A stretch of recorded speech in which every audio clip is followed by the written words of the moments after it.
Now we can go. Now we have voice. Good evening. This is the August 19th, 2015 Wareham Finance Committee meeting.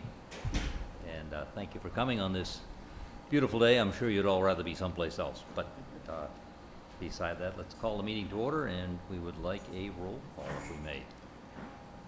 Present today, David Hurd, Joan Fonts, Alice Bailey, Stuart Novick, Bernie Pigeon, Tom Worthen, and Pat Rumney. Very good. And I'm going to skip a little bit ahead to welcome Pat. Thank you. To as our newest member. Citizens' participation, I believe, is rather sparse this evening, judging from the crowds in the auditorium. And the town administrator is not here yet. So we'll proceed to Finance Committee matters. And again, Pat Rumney. Pat, if you could just give everybody a little brief overview of your experience in town. And brief? Okay, brief. I served on the Finance Committee back in the mid-2000, maybe 4 or 5. I was on for 4 years with the Finance Committee, and I've served on the Cable Advisory Committee for the contract with Comcast, and which I just resigned from, and I decided to come back to the Finance Committee. I also am on the board of directors for WCTV, and I host a live television show in the morning at WCTV. very good. Welcome. We appreciate your experience. We appreciate your time to join us. Let's see. We have proposed town meeting articles, and I believe in your packet all, you have a list of 4 that are put in front of us right now. They are electrical aggregation, non-criminal disposition and zoning enforcement, capital planning committee charter amendment, and Title V septic program. And those are the 4 that we have listed so far. Perhaps Mr. Slavin could tell us a little bit about electricity aggregation. And I have a few pages to pass out here.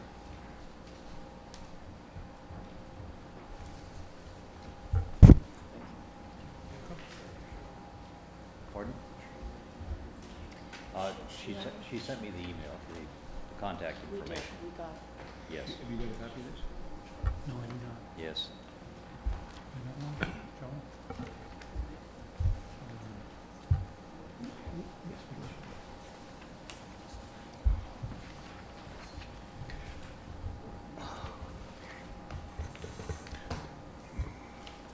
Good evening. The article for the electrical aggregate program was originally developed with SERPED for the 27 to 28 communities in the SERPED region, which is Southeast Mass. The program is basically for retail and businesses only, not for the town itself. The program basically would contract with a particular electrical supplier, which would offer a lower rate that's normally available from anybody else. The average savings to the consumer would be between $150 and $250 a year. The program is such that when it gets set up, if it passes town meeting, the people can opt in or opt out right at the beginning, or if they go a long way, a little ways, and aren't comfortable, they can opt out at any time. Nobody's locked into it. It's just a simple way to save our residents some money. It's a program that I believe I'm going to say 10 or 11 towns in the SERPED region stepped up the first round and signed up for the program. It's up and running, and there's been no issues. So we're in the second round. Questions?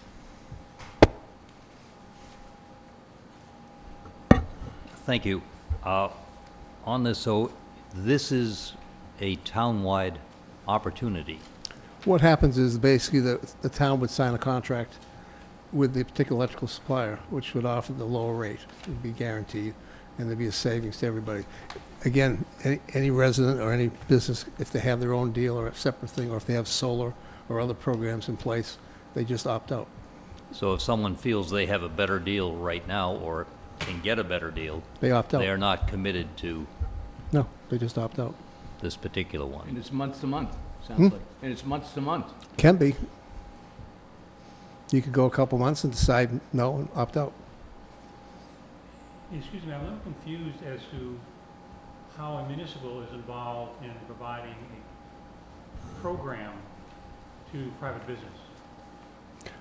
It's pretty simple. It's basically electrical. You're signing a contract with an electrical supplier for everybody except the actual municipality. So the municipality is signing a contract. Municipality is not part of the actual thing. Convenient way to tell people to get. Town meeting accepts the program, not the municipality.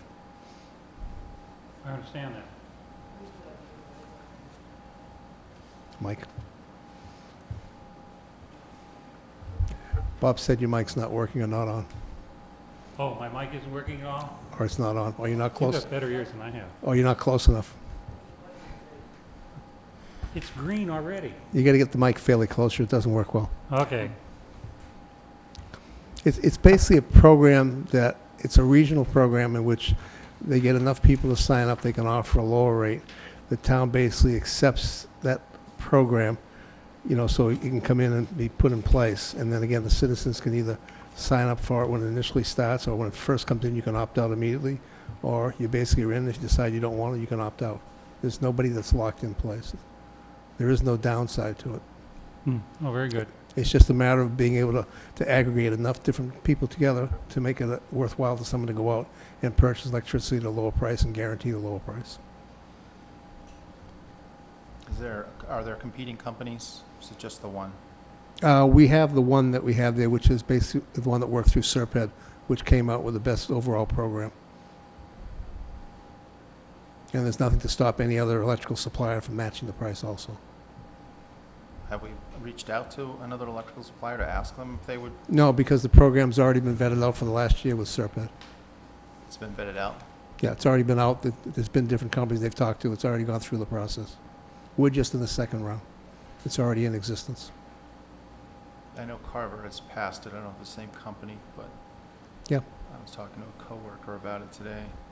Yeah, I think it was Jack Hunter, who was the town planner there, who just recently moved over to Hudson, I believe, took care of that with the new town administrator. They were one of the early ones. Any other thoughts?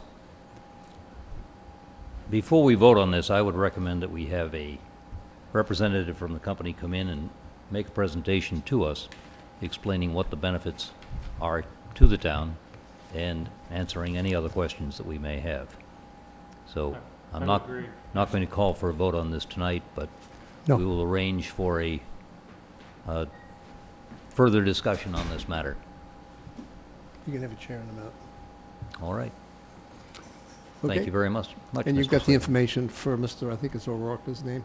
Yes, Come John in. O'Rourke. He'll be coming in to do the same thing, pre-town meeting, et cetera. Very good.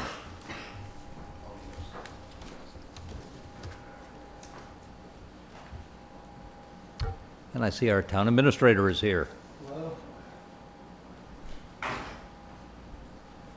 Good evening. Good evening.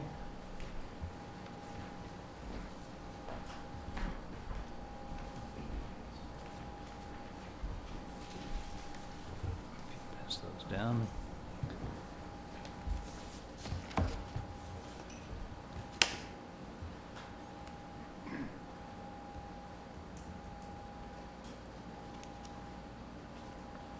All right.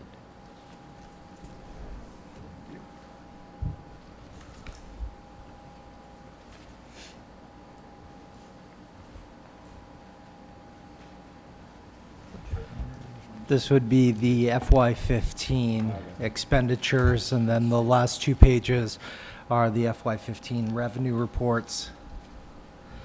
They have the caveats on there as unaudited, unadjusted. So in going through these, you'll see that the expected percent expended year to date would be 100%. And then to the left of that, thank you, you have what was actually expended. So in going through all of them, the only one that would be listing anything other than expended less than 100% is the school budget, and we don't have all their journal entries in. So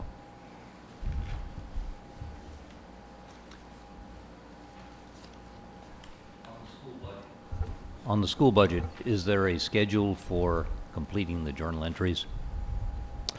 I would hope soon.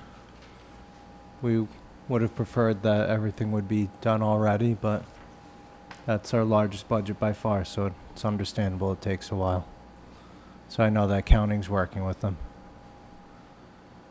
All right.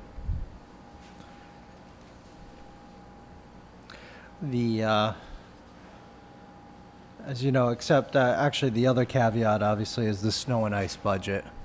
We know which is on page 4 of 6, that went into deficit a total of $565,842,000.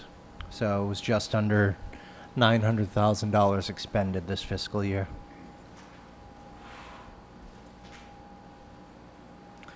So those that said the reason the streets weren't plowed was we weren't spending money, we were spending. God was sending us snow also. If you go to the final page, front and back, that is the revenue report. Boat excise came in a little bit less than the previous fiscal year. That's really fine with the boat excise, because when we look at that, that really depends on when they send out the commitments as to when you get the revenue back. So we're looking for next fiscal year, or the one we're in currently, send out the commitments a little bit earlier, which means we will actually catch up another year on that sooner, so you can almost double book the revenues for 1 year, since they've been doing it a little bit later. Miscellaneous non-recurring revenue, as you know, that's one that the Department of Revenue basically disallowed from us using for our local receipts. We still brought in about $30,000 in revenue that would be classified in that. We just can't use that as part of the budget. You'll also see on the second page, which is the tax title and foreclosure revenue of $723,000. Again, we don't book that revenue. You're not allowed to book it, since we use 100% of our real estate taxes. And usually we only collect about 98% of real estate and personal properties. So this, when you're looking at the bottom line of everything, this is what usually makes up around the difference. All right. So this would be really more information for you to digest and really ask any questions. I'm very happy. You may not be able to tell by my tone of voice, but how we ended up for the fiscal year. You know, if you're remembering when we had the police department coming in $300,000 over budget, they came in under budget on salary and expenses while still maintaining the integrity of what they need to do. So I appreciate the hard efforts by the chief and his staff to make that come in. Excellent. Excuse me. I was going over the revenue reports for the other agencies within town, both the Onset and Wareham. In their annual meeting, the appropriate monies were transferred to the town. Correct. Where do you show that in your revenue report? That would be under the miscellaneous recurring. It's approximately 1% of their levy. I believe it equals out to about $90,000 a year total between the two of them. So it wouldn't be broken down. That's just put in with all the miscellaneous revenue. Okay, you don't show the revenues that the town collects on the tax rate, or with the town of Wareham? I'm afraid I don't understand that question. There's a line item on your tax bill. It's either the onset or the Wareham Fire District. And so we collect monies. They are two separate and distinct districts. We would not show their revenues. They, When I write my check, I write to the town of Wareham. And so the money is commingled. it is not commingled. When we receive it, we break it out. They receive those funds. We don't Then book that. transfer the money over to them. Right, we don't book that revenue to our general fund.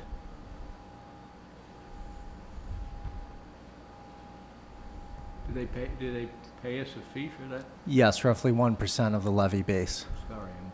So,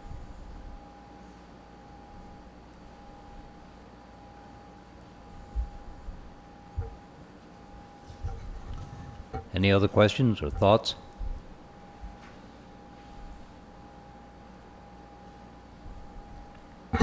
I hope we'll periodically get this for this current fiscal year also, just to keep tabs on how things are going. yeah, absolutely. I would expect probably in September, really, we'll start catching up with the July and move forward. As we know, as we're closing the books and stuff, it usually falls a little bit behind during the beginning of the next fiscal year. So, and then we'll try and keep up with it. Very good. The one item that's not on here is the EMS, and I apologize, I printed it out. I'm going to give you pretty much lump sum numbers. They had their highest revenue ever, which was about 1.43 million. With cost, I would say we're about 1.10. I know we transferred about 320,000 from the offset receipts to the general fund altogether. So the actual revenue net of the costs, and Tom will pick up on this, we're not including the health and such in that numbers, but it's about 320,000. If we remember the previous year, the net was about 270,000, I believe, altogether. So it's with the new ambulance, with some of the increased staffing in there, it has paid off on it. And the new equipment. The new equipment, absolutely. And with Walmart opening up, we should receive those monies so we can get the second new ambulance going. And that will take, what, 6 months or so to Could easily. procure it? We've already put the specs out for it, knowing that that Walmart's going to be opening. But we haven't signed a contract on it or anything. But we took the step to take maybe a month or two off of that. Good. So, and it would be a similar one that we have, as well as all-wheel drive or four-wheel drive. Ellis? Item 3, penalties and interest, is that parking tickets or people having trouble paying their property taxes? Property taxes as well on that. That was, part of that, we did have a major redemption of off of Charge Pond Road. It was about a 12-unit subdivision, I believe, and either we were going to own it or somebody was going to try and make some money off of it, and somebody paid the $600,000 to redeem it. So it's interesting. I don't think. That was tax and the rest penalty and interest. Correct. Yeah. I asked because it's double budget, it's double budgeted on this.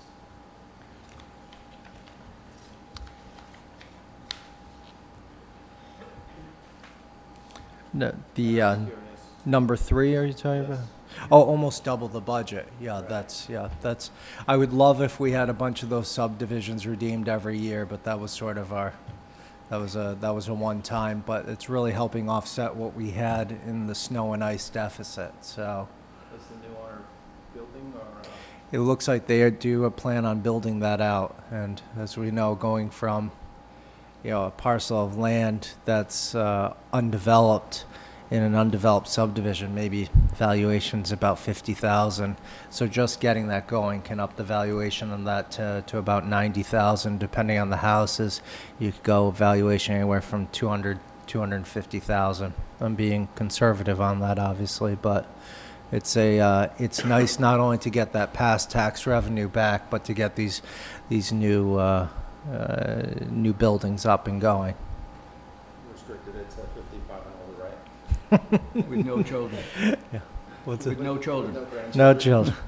Oh, you're That's cool. it. That's what I swear we restricted it to that with the sale when the redeemed. Derek, So, back to the EMS. I know under the mission statement, they state that they offer an insurance policy. Is that still valid? yes, it is. That's the Burgess plan. For $50, you sign up for it, and Unlimited. it is unlimited. The interesting thing is, believe it or not, our net revenue, I think I'm trying to remember the numbers. I thought it was about $6,000 off of that, so we made out on that. Now, could be, you think about it, could be, that's a few runs away from not being profitable, but it's not it's obviously not hurting our revenues by any stretch right now. The overall objective is providing the service. Correct. Yeah, the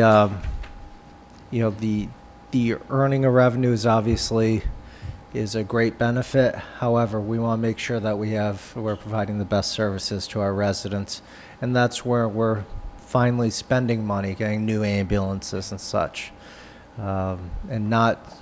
When you hear the horror stories that people are waiting for things from Bourne all the time, not only are they gaining the revenue and such, but our residents are waiting for services. So. It was just an unusual program. I had not seen it before. We have some unusual things. So. And some of them are good, Yeah. which we Been like. there a long time. One more question just for my education. Medicaid reimbursement, is that, That's through the school, and we looked at, that's much lower than what we anticipated. I don't know, we changed companies on that. You actually have a company that you pay to do all the forms and such, because it's rather onerous. And we were trying to look and see, I don't think we received the last quarter revenue in time to book it for FY15. And I just want to confirm that, because that is a pretty big jump from about what we anticipate and what we've been receiving. And that's services that the school will provide, health and such, that is reimbursable through the federal that program. goes general fund instead of school, always? Excuse me? The school kind of earns it, so, but it always goes in the general fund? Correct. It goes as a revenue on those. All right. All right, very good. What's happening with our parking? One of our favorite subjects. I should probably just log in, but I'm not going to give you the full numbers just because I think it's sitting with my EMS numbers right now. But we've now reached where year to date we're approximately 19,500 higher than we were the previous fiscal year. So it's been going well. The heat with a lot of sun obviously does as well. I'm looking at August. I think last year we came in about 55,000, and most likely we'll break 60,000 this year. So it's nice. It's going to be, as we always know, it's going to be weather dependent as well. A lot of these, and the weekends are our biggest time to gain revenue on them. It's. We will, in the October town meeting, we will have an article to pull probably the same amount out again to keep the program going, about $80,000. The ticket revenue right now, which is interesting, I'm looking at the folks have written probably about $40,000 worth of tickets for the parking program. I'd be interested. I think I'm going to reach out to Plymouth County because they do all our parking tickets. They're the ones that we run them through, and I think it's about $1.35 for every ticket they process out of a $30 ticket, or $100 for something for a handicap violation or such. But it'd be interesting what they say for say for every 100 tickets, how many are actually paid within the first year or so. But if you have an 80% rate on there. It's I mean that's another neat aspect. They claim when you start with the parking kiosks and the enforcement that it should be what you should almost match your revenue. I just don't see us writing $140,000 worth of tickets I every hope not. year. Do we own a boot? No, we don't. No. But I'm willing to hire you, Tom, to go out there. You might want to get one. So, it's obviously the enforcement is there's a revenue aspect, but it's also keeping everybody in line and making sure that the streets are being used as they're supposed to. So, and there's some of those tickets are a learning curve. It's interesting where we have the Temple Street lot, if you know, on Union Ave up there. There's the back on 10th Street. That's resident parking. Unfortunately, some of the folks are paying at the kiosk in the Temple lot and parking at 10th Street. And they come in, and there is signage and stuff, but you hit a certain point where, yes, they paid, and are you really trying to make it so that you're chasing everybody out of town? Not really. So that's where you'd have some of the loss on some of those. No, we don't want to chase people away. Yeah. We want to bring them in and we want to make them happy. So That's that's important. the kiosk. Ultimately, the goal would be I think we're going to try and purchase 2 more kiosks. They run roughly, what were they? I think about $12,000 each, so they're fairly expensive. However, we're trying to make it so that it's easier for people to get to the kiosks, and we want them to be user-friendly. We're also looking at Union Ave, removing the island in the middle so you can do angled parking on both sides to gain some parking spots. And right now we have, for lack of a better term, scofflaws that are using the unpaid parking on the left-hand side for beach parking. So we've had some requests to put a kiosk there and make that short-term parking as well. So. When you place this kiosk, personal favor, could you face them away from the sun?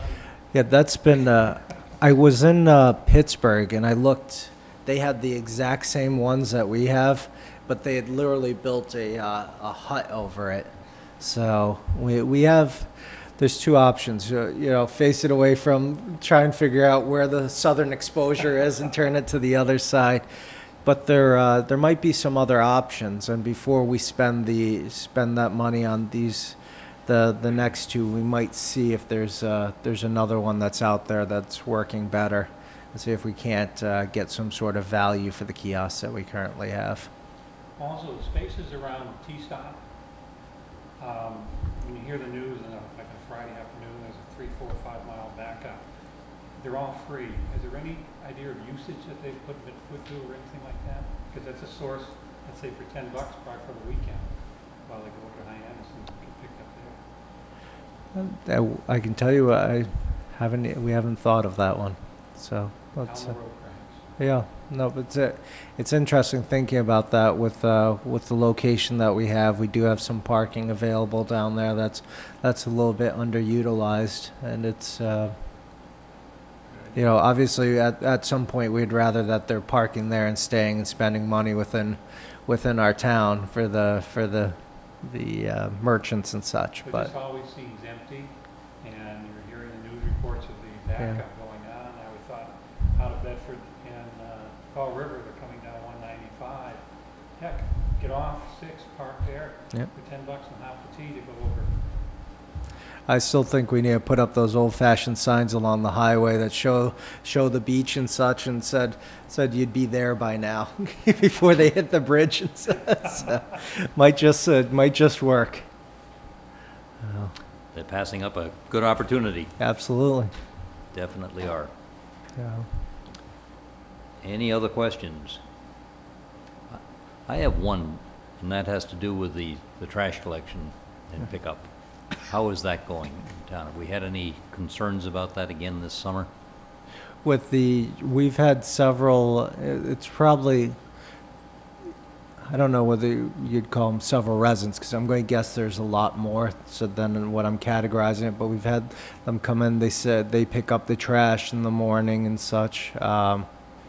It's interesting, that's the onset area. We receive a lot of, I wouldn't say a lot, but you receive the notifications from some people. They've come to my office complaining about the trash and such. Swiss Beach, I've been told that the carry-in, carry-out program's working excellent. Some of the people are happy with it there. So I don't know whether it's more because Swiss Beach used more by residents, let's say, and Onset is a lot of out-of-towners, maybe, but that's, from a certain perspective, I truly believe it works. It's kept it down, but the people in Onset tell me the only reason it works is that they're picking up after everyone else. So it's, which obviously we appreciate that they have, that they love their community and are taking good care of it. I realistically think that one of the solutions we could have is taking this from free cash at this October town meeting and creating a summer jobs program using some of the free cash as seed money is started up, so you can have the program running, seeking grants in the future. And you have some of the youths and such picking up the beach in the morning. So we're giving jobs to local kids that maybe won't have it. And frankly, if I was getting up early in the morning, which I used to do at one point and cleaning the beaches, if I was out there at night with my friends and one of them threw a bottle on the ground, I sure would give them heck on it. And, if I was going to be the one sweating to pick it up the next day. So it would be, I think that's one of the programs that we can put together that would really benefit everyone all the way around. Good. I'm glad we're thinking that way. That's important. Yeah. Excuse me. On a personal note, 4th of July, I know that's passed. I was down there the 9 o'clock the next day. Your crew did a phenomenal job. Thank you. Didn't even know they had a celebration there the night before. All right. Thank you very much. At a lot of people from I believe the OBA and such had cleaned up the area. They told me the night before. So I want to make sure. I think that's Kat Jones was letting us know that she did her job there. But the crew, and this was what I really appreciate from the municipal maintenance department, is that they were not supposed to be in there cleaning that next morning. And some of these people changed their plans from going out the night before to be down there at 5 in the morning. So it's, I appreciate you letting them know that they did a good job. Yeah, they did. So. You wouldn't even know what happened. All right, thank you. Very good. Have you anything else for us? No surprises? No surprises. Maybe lots of them, just not telling you, right? No, no, no. You don't know. Yeah. Yes, it will. Well, thank you very much. Thank you for coming in. All right. Going back to Finance Committee matters, item 5, we've talked about Patricia, we've talked about the warrant articles briefly. I'm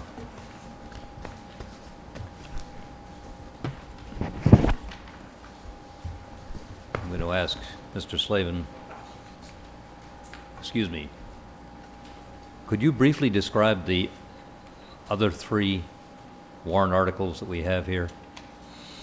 We have the non-criminal disposition and zoning enforcement, Capital Planning Committee amendment to the charter, and that would take the town accountant out of the Capital Planning Committee and put in the finance director. That's pretty straightforward. And we also have Title V septic program.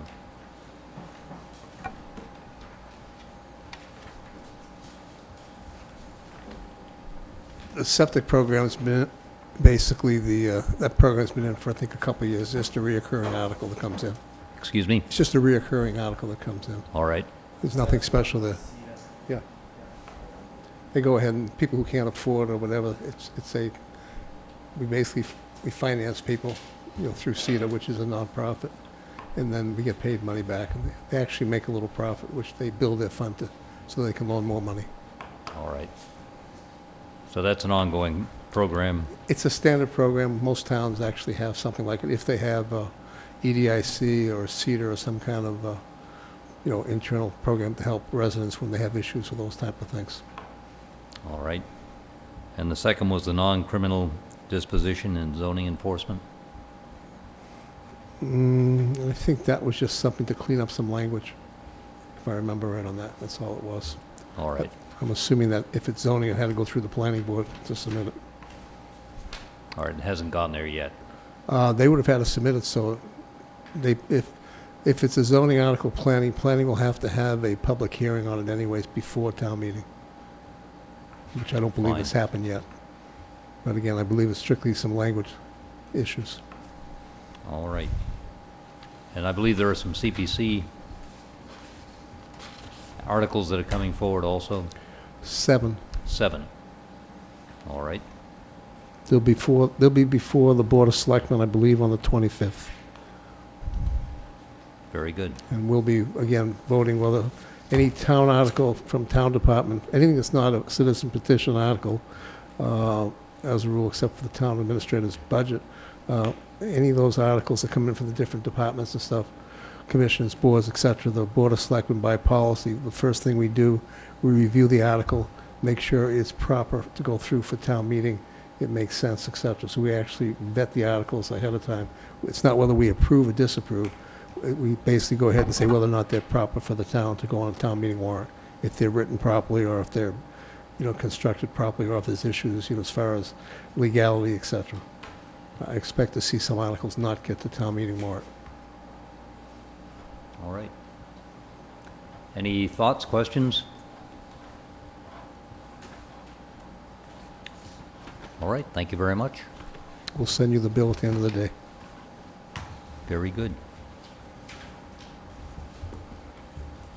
Going on, FinCon Town Meeting Calendar. We're getting ready to warm up for the Fall Town Meeting, which is in October, the end of October, and I believe in your package you have a schedule or a calendar showing August, September, and October. In September, on the 16th, the FinCom is to receive the warrant, and on the 10th was the last day to submit petition articles.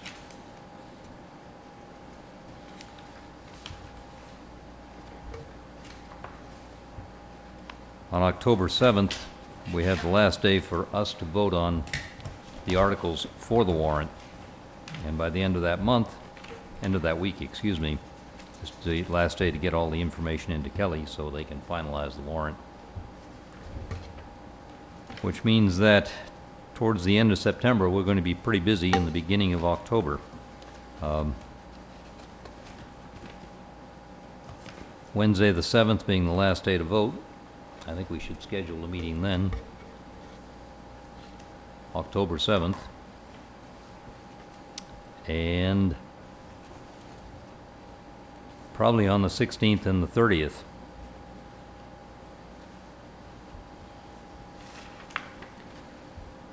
Any thoughts on that?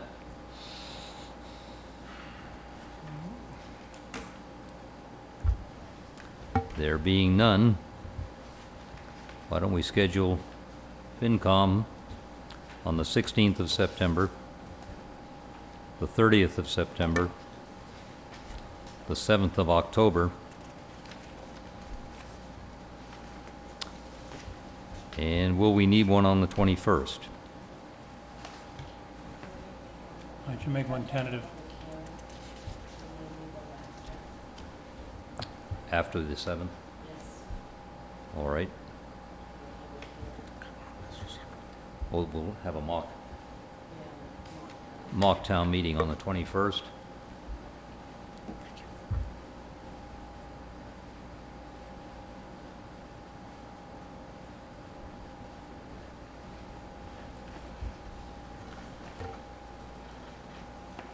So if you'd mark your calendars for those, and very good. All right.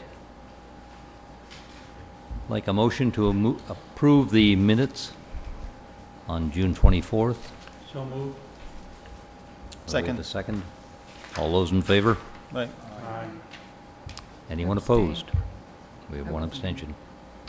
And also, I'd like a motion to approve the minutes for July 15th. So moved. Second. Moved in second. All those in favor? Aye. Abstained? Abstain. And one abstention. Very good. Thank you. Other business? Bernie? Yes, that's, our last meeting, you had brought up trying to formulate some kind of a protocol or outline, and you had asked Kathy to research the archives, and it's my information that she was unable to find anything.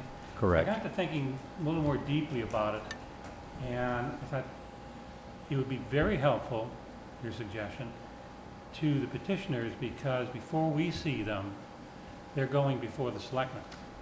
The selectmen are going to approve because they've got a petition article, of course, to put it on the warrant, but even if they approve, they go before the selectmen, they should have certain basic information than just going down, get their neighbors' signatures and getting it on the warrant. What do they actually need to make their argument, pros and cons? And what information should they be providing the selectmen and ourselves to appropriately make a decision on it? And sometimes it's just a matter of doing the research, and they have the time to do so because their specific interest. So I do agree that we should develop something on behalf of the petitioners that would assist them in getting the information they need to properly present their article and perhaps have it successfully voted by town meeting. Thoughts? Anybody else? I think it's worthwhile. I think it will make it easier for the people making the presentation. I think it will hopefully avoid some questions from us. Which I think is important. We want to get the information, we want to get the required information, and if they can present it to us ahead of time, I think that's worthwhile. Perhaps all of us should think about that in the next couple of weeks. What sort of information would we like to see? Is there some models out there that you have in mind? Not that I'm aware of. In the history I've had with finance committees, we've never developed one. The committees have not. And we run into the same circumstances. There's been petitioners who just do not have enough information, and we've had to send them away and, come back next time because it's inadequate, and they've lost the recommendations as a result of it. I mean, and they're working hard. They're our fellow citizens and all. We like to help them as much as possible. And I think suggesting certain areas broadly, but, what they do if they want a zoning change, bylaw change, what do they need, what they should research and have to present, things of that nature. Perhaps collectively, we just put some ideas on paper, feed them all to you, and since you chose to be the chairman, you can pasteurize it all and see if you can come up with a reasonable outline that you think we could all give to the petitioners. I would call a mass finance committee association and just say, reach out to them and see if there's anything that They may have. other towns have developed. Yeah. Oh, an excellent reason. Never thought of that. That's a very good idea. Can I ask you to do that, Tom? Got to be careful. Yeah, that's good, Tom. No hiding. All right, if we can all look at that. If we know anybody on local town finance committees, we can check with them also, but, and then just provide the information and we can digest it and see if it makes sense. Very good. Any other business? Joan?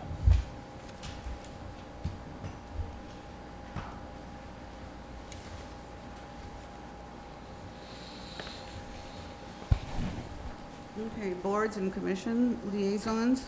Let's see.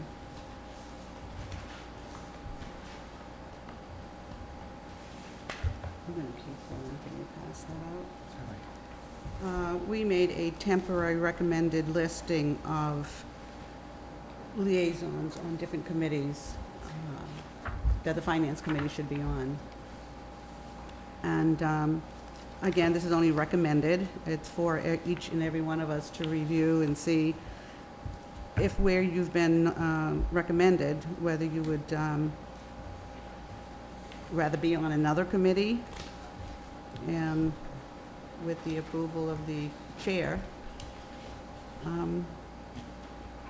we'll make those changes. Joan took it upon herself to go through and actually make a list of all the various boards and committees that we deal with There in were town. more than 33. There are a different- lot of activity going on in town. And we've broken it down by, like, between 4 and 5 different committees per finance committee member. Golly, we got these many? Wow. That many, yeah. Tom should probably be on the cemetery commission. I chose that one myself. The cemetery one, right. He seems interested in that sort of thing. He's not a morbid person, after Well, all. I think he was more interested in their behavior than their actual activity. I'm on the nightgown, proper dress before the All right. appearing for the finance committee. But if we can all take a look at this between now and the next meeting, and if you have any thoughts on it, get back to Joan. If there's one committee that you say, I really, really want to be a liaison on, Or if there's one that was overlooked. or there's something that's overlooked, get back to her on Joan, or if it's something that you really don't want to be on, Right. get back to her on that also.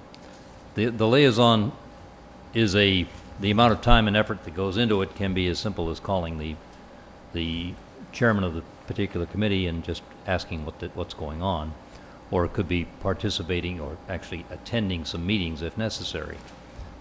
Depends upon 'Cause what they're especially doing and what they're doing that affects the finance committee in particular. Especially the school committee. They meet on the same night that we do. Right. Yeah. The school committee is probably the most critical one and we have most impact on the finances of the town.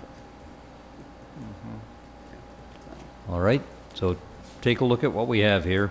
I didn't realize we had over 30 of them. Thank you. There's a lot of activity going on.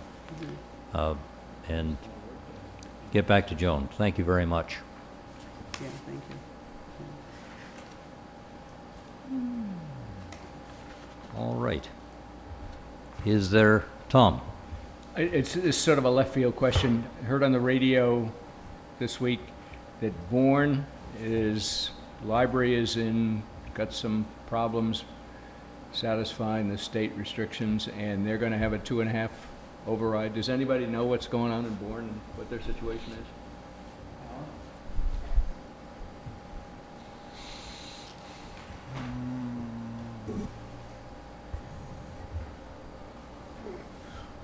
Bourne has several issues. One is the library.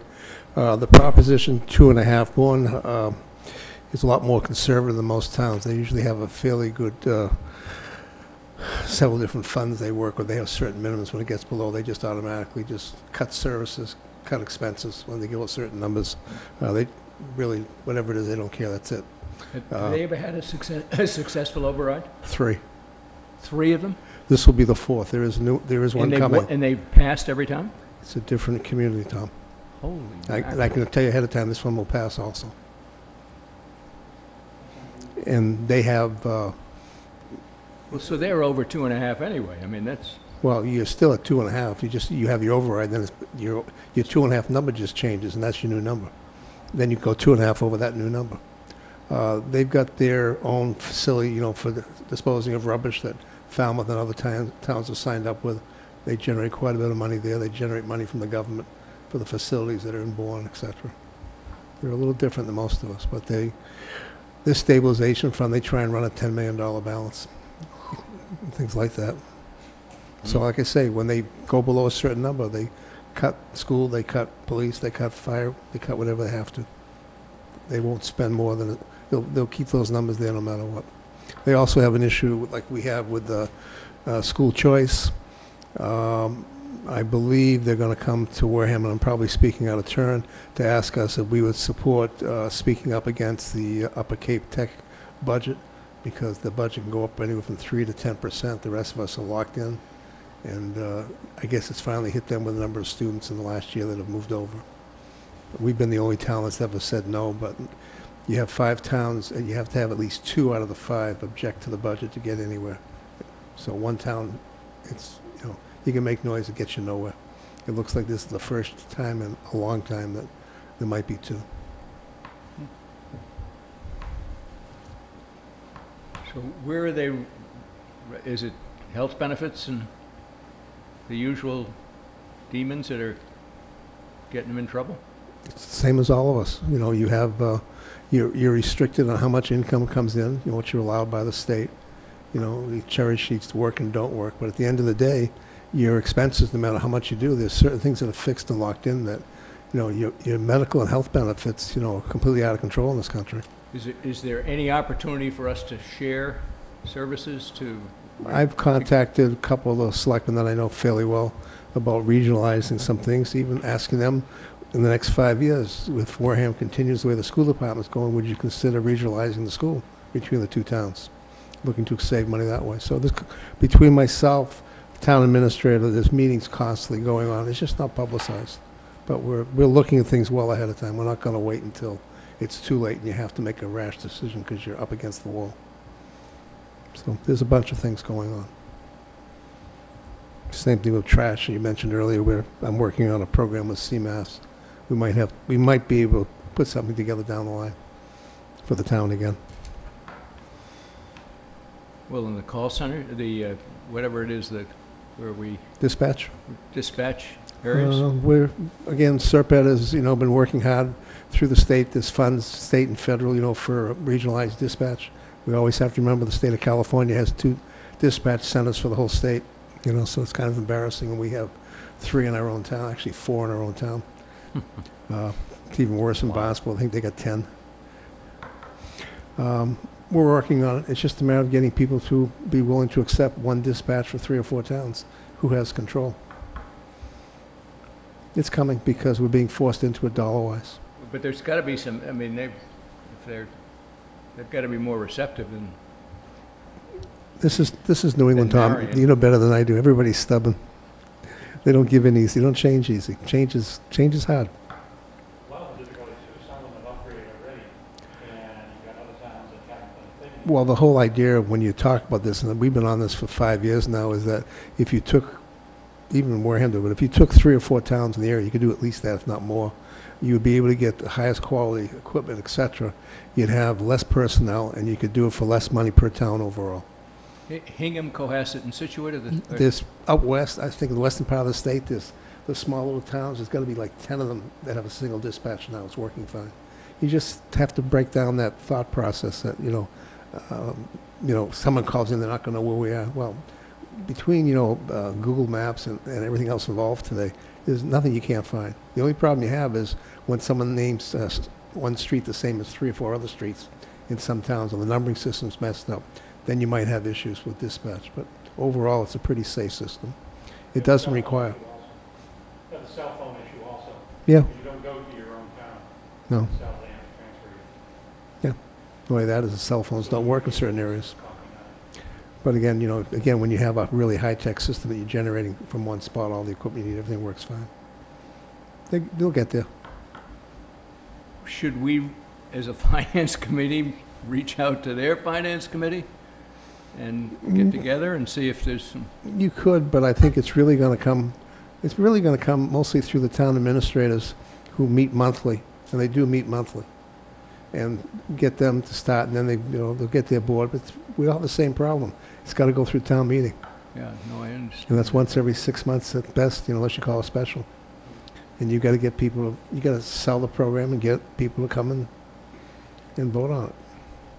Can we lead the issue by, we don't have a deal in place, but in theory, we'd like to combine with another town? We've already brought that up As a- there. We've had, As a warrant, you really can't unless you have all the details in place. you need every detail. Yeah, you can't put a warrant that doesn't have actual hard fact numbers.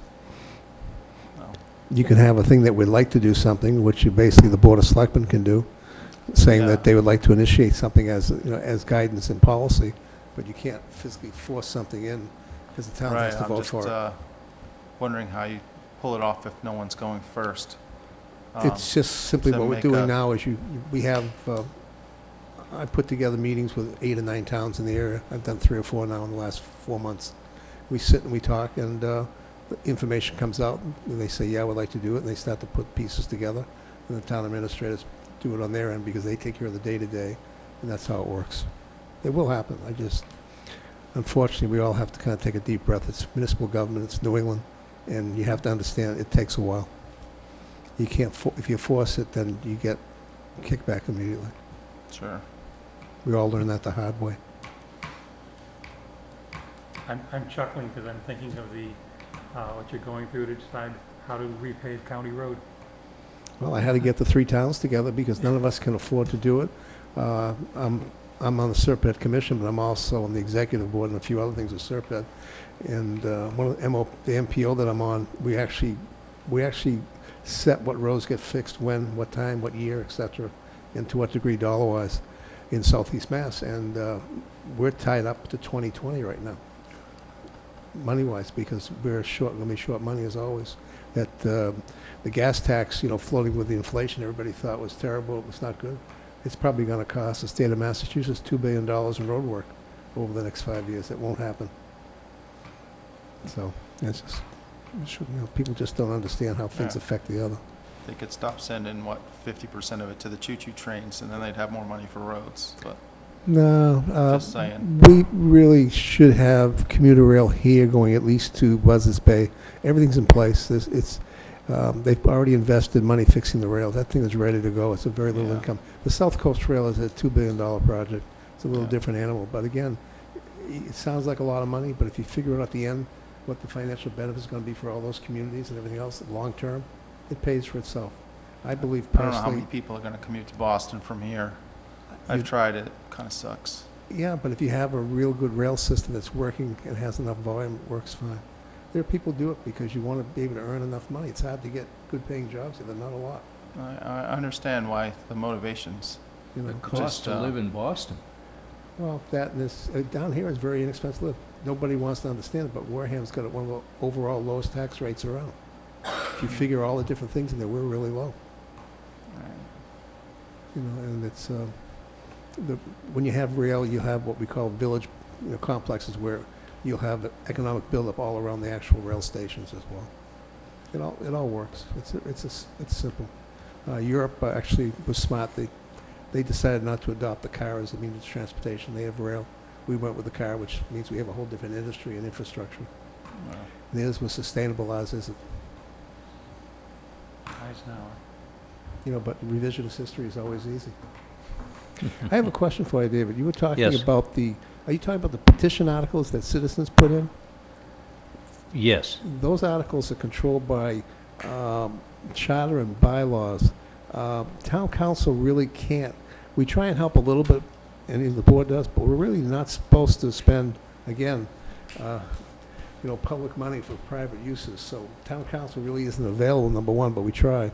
I would say if you want to do something like that, I'd speak to the moderator first, because you're getting into the moderator's wheelhouse there, because those articles, even though the Finance Committee is a legislative committee, it is under the moderator. The moderator is the one you need to speak to if you want to do something there and change something. I don't think you want to.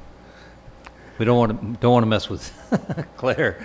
I think you just want to make sure that where you're going Yes. is something that's acceptable, because I know Claire and Mr. Bowen, Derek, and I know several members of the board, we look at articles, even when the planning board, when these articles come in, we tell people if there's an issue, but we're not supposed to sit there and write the article for them and tell them where to fix it. We can suggest, but because the petition article does not get reviewed by the selectmen ahead of time, it has to go into the warrant no matter what. And it has nothing to do with the Finance Committee. All you're doing is voting approval or not approval of the article as submitted. We're really not allowed to delve any more than that by state law. I will speak with Claire. Thank you. Just so you be careful. Definitely. Thank you all. Thank you. Is there any other business? The only item of business that I'd like to point out is that we still are looking for good members. And we'd like to have people come to our meetings. We'd like to have people participate on the board. So if you do know of anyone that you think would be a good member, please approach them, talk to them, encourage them to attend some of our meetings, and hopefully we can get some more participation. Pardon? We have 2 more. That's Raise the correct. bonus. We could double it Retroactively. retroactively, right? Even double their pay. All right, we've already addressed the next meeting date and time. There being nothing else, Motion to adjourn? Second. all those in favor? Aye. Very good. Thank you very much, ladies and gentlemen. I think it was a good meeting.